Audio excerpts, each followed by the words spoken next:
কুরবানির পশুর চামড়ার ব্যবহারে ইসলামের বিধান কি? ঈদুল আজহার একটি অবিচ্ছেদ্য অংশ হচ্ছে কুরবানি, আর কুরবানির একটি অবিচ্ছেদ্য অংশ হচ্ছে সুস্থ সবল পশু। যে পশু কুরবানির দিন প্রত্যেক সামর্থ্যবান নর নারী কুরবানি করে থাকেন আল্লাহ তাআলার সন্তুষ্টির উদ্দেশ্যে এবং ইবাদত হিসাবে।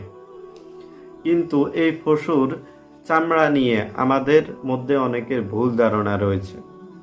আল্লাহ রাসূল সাল্লাল্লাহু আলাইহি ওয়াসাল্লাম বলেছেন যে আপনি চাইলে যিনি কুরবানি দাতা নিজে এই কুরবানির পশুর চামড়া ব্যবহার করতে পারেন। কিভাবে ব্যবহার করবেন? দাবাগত করে সেটাকে ব্যবহার করতে পারেন, অর্থাৎ এমন কিছু দিয়ে প্রক্রিয়াজাত করা যেটার কারণে যে ভিজা থাকে চামড়ার মধ্যে এবং দুর্গন্ধ থাকে এটি দূর হয়ে যায়, তাহলে আপনি এই চামড়া ব্যবহার করতে পারবেন। আর যদি এটি নিজে ব্যবহার না করে বিক্রি করেন, তাহলে সেই অর্থ কি করবেন? এই অর্থ নিজের কাজে ব্যবহার করা এটা বৈধ নয়, বরং এই অর্থ যারা যাকাত ফিতরা গরিব মিসকিন রয়েছে, যাকাত ফিতরা খাওয়ার উপযুক্ত, তাদেরকে দিয়ে দিতে হবে। তবে এই ক্ষেত্রে আপনি চাইলে যদি কোনো উত্তম পদ্ধতি গ্রহণ করতে পারেন তাহলে সেটাই উত্তম হবে। আর উত্তম পদ্ধতি হচ্ছে, যদি আপনি একদম উপযুক্ত খাতে টাকাটা ব্যয় করতে চান, তাহলে আমাদের দেশে যেই লিল্লা বোর্ডিং আছে, যে মাদ্রাসাগুলিতে লিল্লা বোর্ডিং আছে, ওখানে আপনি এই কোরবানির পশুর অর্থ দিয়ে দিতে পারেন।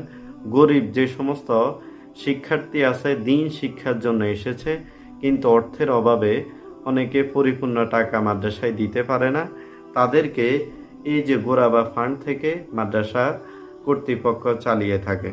তো আপনি চাইলে তাদেরকে এই অর্থের টাকা দিয়ে সহযোগিতা করতে পারেন। এতে যেমনিভাবে আপনার কোরবানির পশুর যে চামড়ার যে অর্থ সেটার পরিপূর্ণ হক আদায় হবে, তেমনিভাবে আপনি একজন দ্বীনের সহায়ক হিসাবেও আল্লাহ তাআলার কাছে গৃহীত হবেন। এজন্য কোরবানির পশু আমরা হয়তো নিজেরা চাইলে এটাকে দাবাগত করে ব্যবহার করতে পারি, না হয় বিক্রি করে এটা কোনো গরিব অসহায় মিসকিনকে দিয়ে দিব।